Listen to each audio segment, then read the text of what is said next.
यहां पर हमने दो तरह के वाक्य लिखे हैं ताकि आपको कुछ याद आ जाए। ऊपर वाले वाक्यों को पढ़िए और नीचे वाले वाक्यों को पढ़िए और बताइए कि अंतर क्या है। ऊपर वाले वाक्य एक्टिव वॉइस में है, कर्तृवाच्य में है। नीचे वाले वाक्य पैसिव वॉइस में है। ग्रामर के टर्म्स में समझने के लिए सबसे आसान है इस जा धातु को एक सहायक क्रिया के रूप में यहां पर देखना। तो अगर आपको याद हो तो पैसिव में हिंदी में जब हम ट्रांसलेशन करते थे तब हम क्या कहते थे कि जो मेन वर्ब है, मुख्य क्रिया है, वो तो अपने मूल रूप में रहेगी और जो भी टेंसेस के रूल्स हैं, काल के जो भी नियम हैं कि हम किस काल या किस स्थिति में हैं, वो इस जा धातु के साथ लग जाएंगे। जैसे जाते हैं, जा रहे हैं, गए। सो जो भी हमें बता रहा होगा कि हम किस टेंस में हैं शब्द, वो ये सहायक क्रिया वाला शब्द होगा। बल्कि हमारी मूल क्रिया जो है वो हमारी जो मेन वर्ब है वो मूल रूप में वहां पर रहेगी। तो ये चीज आप यहां पर भी देखने वाले हो। वर्बल के डिफरेंट फॉर्म्स इस्तेमाल करने होंगे, मतलब इंफिनिटिव और जेरेंड को लिखने का तरीका एक्टिव और पैसिव में अलग अलग होता है सबसे पहले, और साथ में यहां पर हम इन वर्बल्स को दो टेंस फॉर्म में देखते हैं। पहले हम कुछ सेंटेंसेस को देखते हैं और फिर इन टेंस फॉर्म की बात करेंगे। पत्र लिखा जाना है, लड़के पढ़ाए जाने को थे, ये लड़के पढ़ाए जाने थे, ये को भूल सकते हैं आप। वह उत्तर मिल जाने पर खुश हुआ, विश्व कप जीतना गौरव की बात है। मरम्मत कराई जाने के बाद घर अच्छा लग रहा है। तो ये सारे वाक्यों में आप पहचानना शुरू करें कि कौन सा शब्द इंफिनिटिव या जेरेंड का काम कर रहा है। हम देख सकते हैं कि जाना करके कुछ है यहां पर, जिसमें ना या ने से एंड हो रहा है हमारी क्रिया। जीतना, ये इसका हमने हिंदी ट्रांसलेशन नहीं बताया है। मरम्मत कराई जाने के बाद, तो कराई जाने, तो यहां पर भी हमें एक और कुछ जाने जैसी चीज मिल रही है। तो मुझे उम्मीद है आप समझ गए होंगे ये स्लाइड मैंने क्यों बताई है।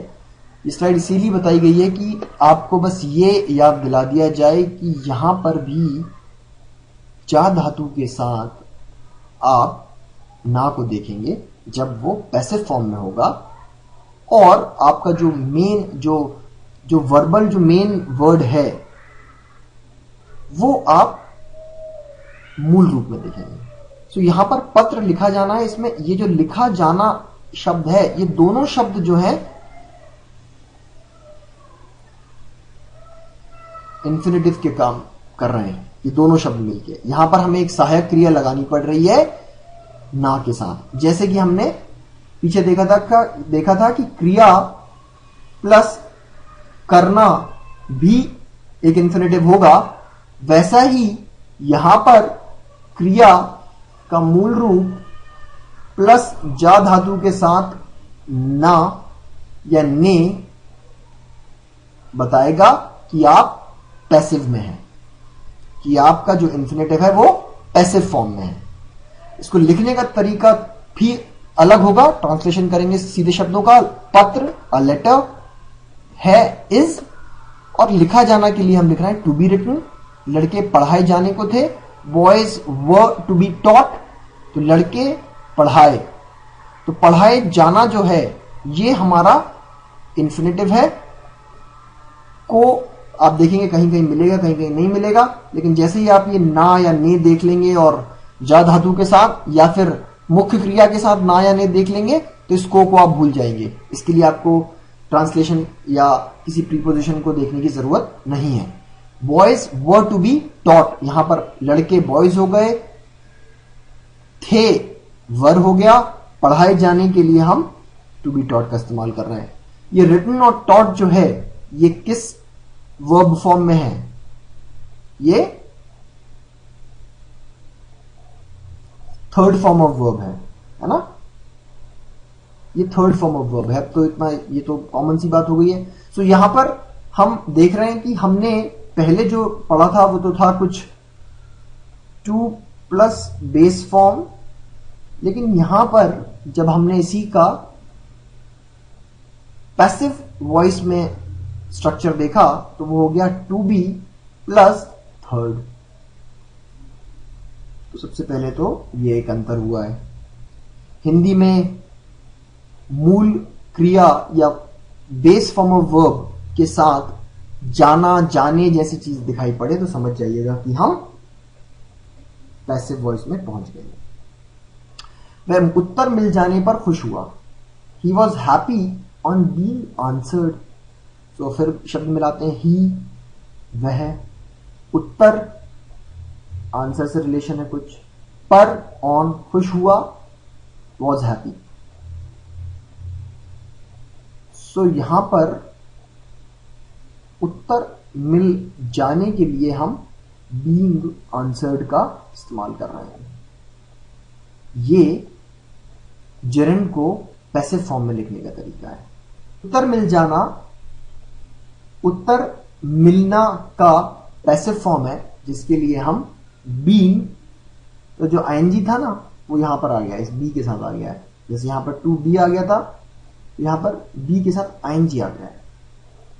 और आंसर्ड जो है वो क्या है, वो भी थर्ड फॉर्म ऑफ वर्ब ही है।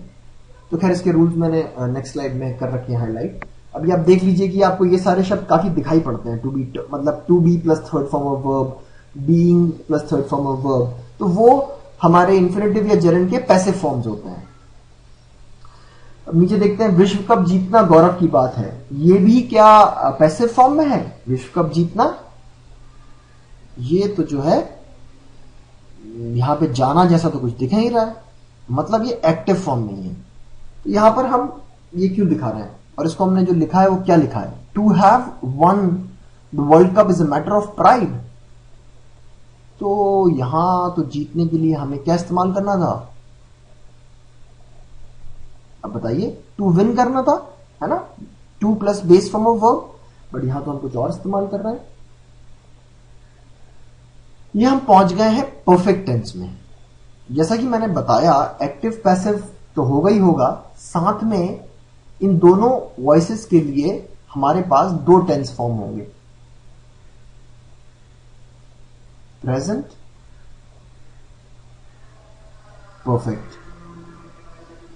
ठीक है, प्रेजेंट जो है वो उस तरह के शब्दों के लिए या फिर उन क्रियाओं के नाम के लिए हम इस्तेमाल करेंगे जो वाक्य में जो क्रिया हो रही है या तो उसके बाद में उसका होना है या फिर वो उस क्रिया के साथ होती हुई क्रिया का नाम है। जैसे हमें एक संज्ञा की तरह इस्तेमाल करना है, वहां पर हम प्रेजेंट वाले फॉर्म का इस्तेमाल करेंगे। वो जो ये टू प्लस बेस फॉर्म जो होता है वो होगा एक्टिव के अंदर, ये पैसिव के अंदर नहीं दिखाया, ये मैंने दोनों के अंदर दिखाया है। और परफेक्ट के केस में हम तब इन शब्दों का इस्तेमाल करेंगे जब ये जो हमारा वर्बल है, ये जो हमारा इंफिनिटिव या जेरेंड है, ये ऐसी क्रिया के नाम को बताता है या स्थिति को बताता है जो वाक्य की जो मेन क्रिया है उसके पहले ऑलरेडी हो चुकी है। प्रेजेंट और परफेक्ट का इस्तेमाल अगर आप सिर्फ वाक्य को देखेंगे तभी आप उसको पता कर पाएंगे। आप सोचें कि हिंदी और इंग्लिश में जैसे हमने काफी सारी चीजों को अलग अलग करके दिखाया है कि हिंदी में ऐसा दिखेगा और इंग्लिश में उसका ट्रांसलेशन ऐसा होगा, वो यहां पर शायद हम दिखा नहीं पा रहे हैं। विश्व कप जीतना गौरव की बात है, ये आपको आप कह सकते हैं ना गट फील आएगी बाद में जब आप लिखने लगेंगे और काफी अच्छे से समझ जाएंगे इस चीज को कि आपको कब कौन सा फॉर्म इस्तेमाल करना, ये अपने आप से अंदर से आएगा। ये शायद रूल्स के साथ में इतने अच्छे से नहीं बता सकता। तो यहां पर मैं क्या बोल रहा हूं, to have won the world cup is a matter of pride. तो मैं जिस कॉन्टेक्स्ट में बात कर रहा हूं, हम इंडिया टीम के कॉन्टेक्स्ट के हिसाब से बात कर रहे हैं कि वो ऑलरेडी वर्ल्ड कप जीत चुकी है, और चूंकि वो काम ऑलरेडी हो चुका है और उस काम को दर्शा जब मैं इस शब्द से रहा हूं विश्व कप जीतने से, तो मैं ऐसे काम के बारे में बता रहा हूं जो अभी जो सिचुएशन है, अभी जो क्रिया हो रही है उसके पहले ऑलरेडी हो चुकी है। तो ये आपको वाक्य के कॉन्टेक्स्ट से, मतलब उसके संदर्भ से आपको ये चीज दिमाग में लानी पड़ेगी। फॉर्म होता है इसका लिखने का टू हैव और third form of verb. So to और बेस कन्वर्ट हो जाता है to have third form of verb में। कंफ्यूजिंग है? अभी बस ऐसे ही आप थोड़ा सा देखते हुए चलिए। आगे हमने समराइज किया है, उसको याद कर लेंगे तो ये रूल्स तो याद हो जाएंगे कि पैसिव में क्या होगा और एक्टिव में क्या होगा और प्रेजेंट में क्या होगा और परफेक्ट में क्या होगा। वैसा ही हमने नीचे having experimented with several plans the coach devised a master plan. तो यहां पर हमने परफेक्ट टेंस का इस्तेमाल किया है जेरेंड को लिखने के लिए, हैविंग एक्सपेरिमेंटेड।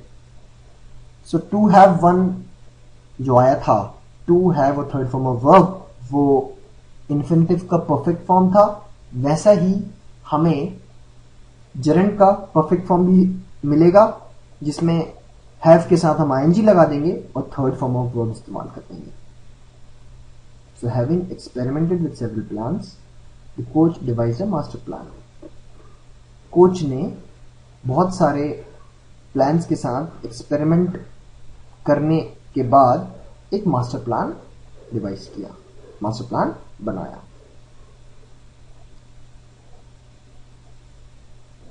है ना? सो ये दो बस आपको दिखाने के लिए है कि परफेक्ट में उनका जो होगा लिखने का तरीका वो ऐसा कुछ होगा। अब हिंदी में मुझे ऐसा कुछ मिला नहीं जहां मैं आपको बता सकूं कि हम परफेक्ट या प्रेजेंट में कैसे डिसाइड करेंगे। परफेक्ट या प्रेजेंट का इस्तेमाल करना ये आपको कॉमन सेंस लगाना पड़ेगा। जिस भी काम को ये शब्द बता रहे हैं वर्बल, मतलब हमारे इन्फिनिटिव या जेरेंड, वो अगर हमारी जो वाक्य में एक्चुअल क्रिया हो रही है, जो काम हो रहा है, उसके पहले हुए हैं तो हम परफेक्ट का इस्तेमाल करेंगे। और अगर वो उसके बाद होने वाले हैं या हमने जनरल सेंस में बात किया है, मतलब आमतौर पे एक एक्टिविटी की तरह उस चीज को हमने दिखाया है, तो हम प्रेजेंट का इस्तेमाल करेंगे। तो उसी तरह से आप देखोगे नीचे हमने एक और फॉर्म इस्तेमाल किया है। नेक्स्ट सेंटेंस पे चलते हैं। मरम्मत कराई जाने के बाद घर अच्छा लग रहा है। सारे शब्दों अगर आप ट्रांसलेशन करोगे तो घर अच्छा लग रहा है, the house is looking good यहां पर आ गया है। मरम्मत कराई जाने के बाद के लिए आफ्टर हैविंग बीन प्रिपेयर्ड इस्तेमाल हो रहा है। के बाद के लिए आफ्टर का इस्तेमाल हम कर सकते हैं। मरम्मत कराई जाने के लिए शायद हम इन तीन शब्दों का इस्तेमाल कर रहे हैं। जाने से मुझे पता चल रहा है कि हम पैसिव में हैं, और इस सेंटेंस को पढ़ के मुझे लग रहा है कि हम परफेक्ट टेंस में हैं, क्योंकि अच्छा लगना, ये जो वाक्य में क्रिया हो रही है, लगना जो क्रिया हो रही है वो तभी हो रही है जब ये काम, ये एक्टिविटी जिसको हम यहां दिखा रहे हैं वो हो चुकी है। तो हैविंग बीन रिपेयर्ड, मतलब ये तो दोनों हेल्पिंग वर्ब जैसी चीज लग रहा है, ये थर्ड फॉर्म ऑफ वर्ब लग रहा है मरम्मत के लिए। टू रिपेयर इसका इंफिनिटिव होता, टू बी रिपेयर्ड इसका इंफिनिटिव पैसिव प्रेजेंट टेंस में होता, और बीइंग रिपेयर्ड इसका पैसिव प्रेजेंट जेरेंड का पैसिव प्रेजेंट होता। इसी चीज को हम नेक्स्ट स्लाइड में देखेंगे, इन सारे फॉर्म्स को, और उन्हें आपको याद करना होगा। टेंस, चार कॉलम है, टेंस, एक्टिव, पैसिव, यूसेज। आप इसे ध्यान रखेंगे तो शायद ये जो कंफ्यूजन है वो नहीं हुआ करेगा। आप मोस्टली तो खैर प्रेजेंट ही देखेंगे हर जगह, लेकिन अगर आपको ऐसे फॉर्म्स भी दिखाई पड़ेंगे तो आपको परेशान नहीं होना है। So to plus base form, हम बेस फॉर्म के लिए बी भी लिख रहे हैं, सिर्फ to plus base form of verb हमें प्रेजेंट एक्टिव में दिखाई पड़ेगा। To be plus third verb, third form of verb इसका मतलब है, वो हमें पैसिव में दिखाई पड़ेगा प्रेजेंट टेंस में। मोस्टली यही दो दिखाई पड़ा करेंगे।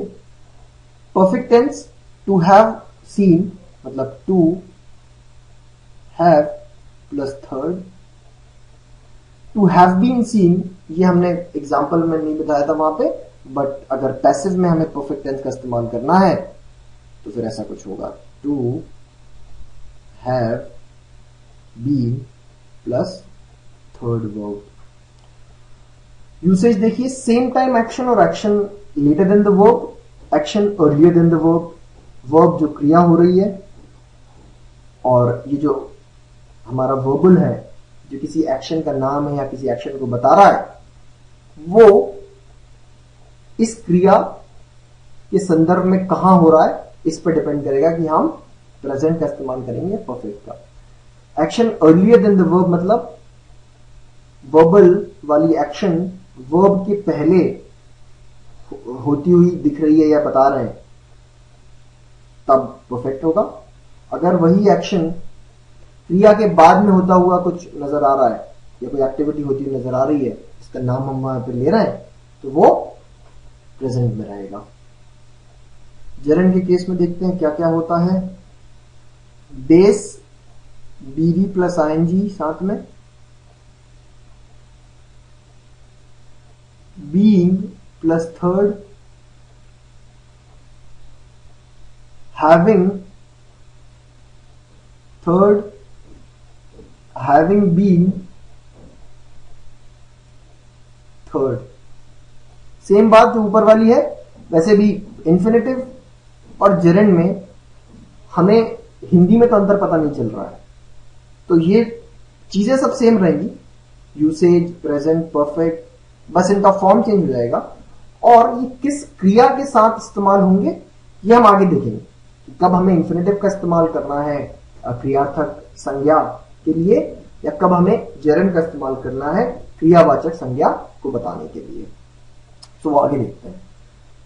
फॉर्म क्या है, हैविंग बीन प्लस थर्ड। तो आप देखोगे अगर सिर्फ हम प्रेजेंट टेंस हटा दें एक्टिव का, एक्टिव वॉइस का प्रेजेंट टेंस इंफिनिटिव और जेरेंड में अगर हटा दिया जाए, बाकी सारे फॉर्म्स में हमें थर्ड फॉर्म ऑफ वर्ब का इस्तेमाल करना पड़ रहा है सब जगह, परफेक्ट में, पैसिव में, सब जगह।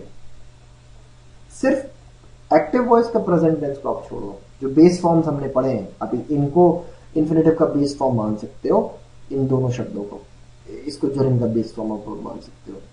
तो इनको हटा दिया जाए जो अभी तक हमने देखा है, उसके अलावा जिस भी फॉर्म में हमें लिखना होगा थर्ड फॉर्म ऑफ वर्ब दिखाई पड़ेगा, लेकिन हर जगह सहायक क्रियाएं बढ़ जाएंगी। यहां पर टू बी आ गया है, यहां पर टू हैव बीन आ गया है, यहां पे टू हैव तो हैव आ गया है, सिमिलरली हैविंग आ गया है, यहां पर हैविंग बीन आ गया है।